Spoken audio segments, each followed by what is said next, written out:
एक और नए वीडियो में आपका स्वागत है। आज मैं आपके लिए यूपीएससी का एक और नया क्वेश्चन लाया हूँ। एक नहीं 2-3 क्वेश्चन हैं। साथ ही में जो एक डिबेट होती है Hindi medium student versus English, तो उस पे भी आज आपका ध्यान लेके जाऊँगा और बताऊँगा कि हिंदी मीडियम वालों को क्या गलती नहीं करनी चाहिए। तो चलिए शुरू करते हैं। जो आज का हमारा क्वेश्चन है वो इंडियन पॉलिटी का क्वेश्चन है और ये क्वेश्चन जो है ये लक्ष्मीकांत बुक से आया हुआ है। सबसे पहले तो देखते हैं हमारा क्वेश्चन क्या है। क्वेश्चन है सारभूत रूप में विधि की सम्यक प्रक्रिया का अभिप्राय क्या है।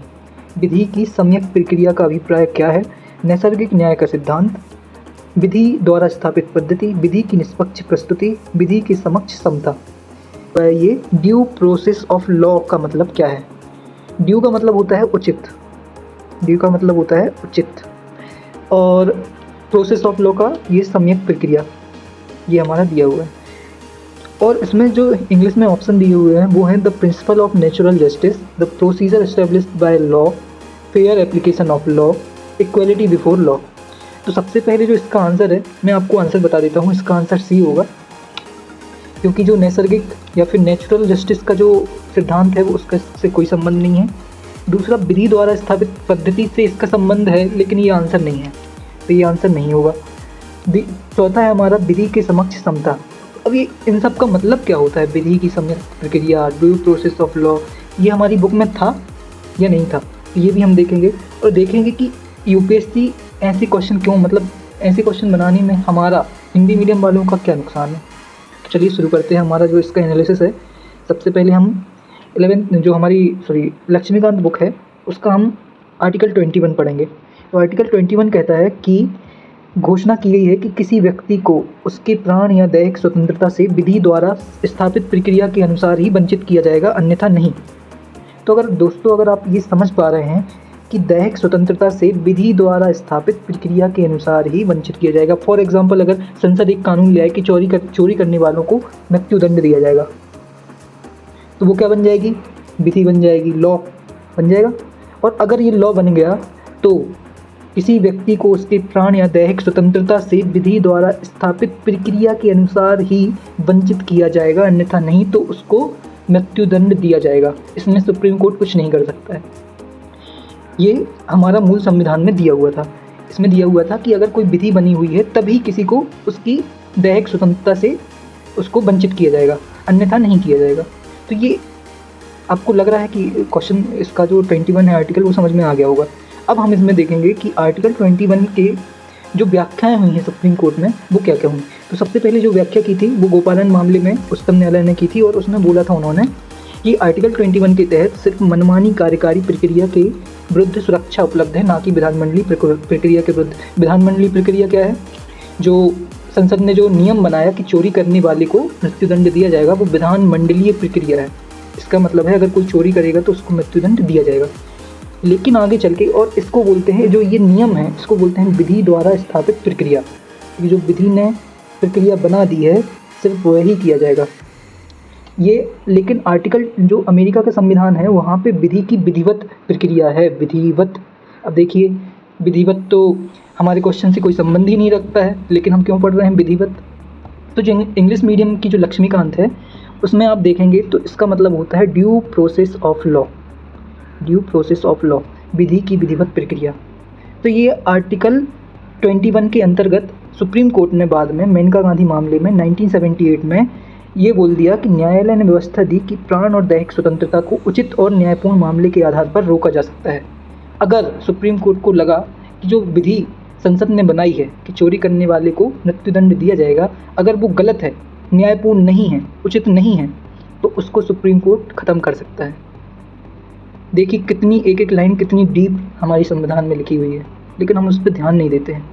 तो जो ये आपको समझ में आ रहा होगा कि इसका मतलब क्या है। और जो ये विधि की विधिवत प्रक्रिया है ये लक्ष्मीकांत में दिया हुआ है, जिसका मतलब होता है सम्यक प्रक्रिया, विधि की सम्यक प्रक्रिया। तो ये जो सम्यक प्रक्रिया है किसके संविधान से ली गई है, अमेरिका के संविधान से ली गई है। और जो विधि द्वारा स्थापित प्रक्रिया है ये पहले से संविधान में हमारे दिया हुआ था। तो जिसको 1978 में मेनका गांधी मामले में सुप्रीम कोर्ट ने क्या कर दिया, ख़त्म कर दिया, और उसकी जगह पे ये बोला कि सिर्फ उचित एवं न्यायपूर्ण मामले के अनुसार ही रोका जा सकता है। तो आपको समझ में आ रहा होगा कि इसका आंसर जो है, इसका आंसर विधि की निष्पक्ष प्रयुक्ति या फिर फेयर एप्लीकेशन ऑफ लॉ वहाँ पे उचित दिया था। अब देखिए ये जो ट्रांसलेशन हुआ है ये गूगल से हुआ है। अभी आप गूगल ट्रांसलेट पर जाइए और इसका मतलब निकालिए ड्यू प्रोसेस ऑफ लॉ, तो उसका आएगा विधि की सम्यक प्रक्रिया और इसका आएगा निष्पक्ष प्रक्रिया। लेकिन फेयर का मतलब हमको पता है उचित होता है, और ये देखिए उचित होता है और लक्ष्मीकांत में भी दिया हुआ है उचित एवं न्यायपूर्ण मामले में। तो इसका मतलब ये है कि यूपीएससी कई क्वेश्चंस ऐसे ही बना रहा है कि जो उसका जो बेसिक जो मेन क्वेश्चन बनाता है वो इंग्लिश में बनाता है और हिंदी या फिर अदर लैंग्वेज के लिए गूगल ट्रांसलेट का यूज़ करता है। तब हमें ऐसे क्वेश्चंस को कैसे सॉल्व करना चाहिए? ऐसे क्वेश्चंस को हमको इंग्लिश में पढ़कर सॉल्व करना चाहिए, लेकिन उसके लिए आपको पहले अपना जो बेसिक ये वाला नॉलेज है ये बहुत स्ट्रॉन्ग करना होगा कि आर्टिकल 21 तो सबने पढ़ा है। आर्टिकल 21 सब हर एक ने याद करके रखा है कि आर्टिकल 21 का मतलब होता है प्राण और दैहिक स्वतंत्रता, निजता की स्वतंत्रता। लेकिन आर्टिकल 21 बहुत बड़ा दर्शन अपने अंदर छुपा के रखे हुए है, आपने उसको तो पढ़ा नहीं है। तो बेसिक अपने बहुत अच्छे से करने हैं आपको।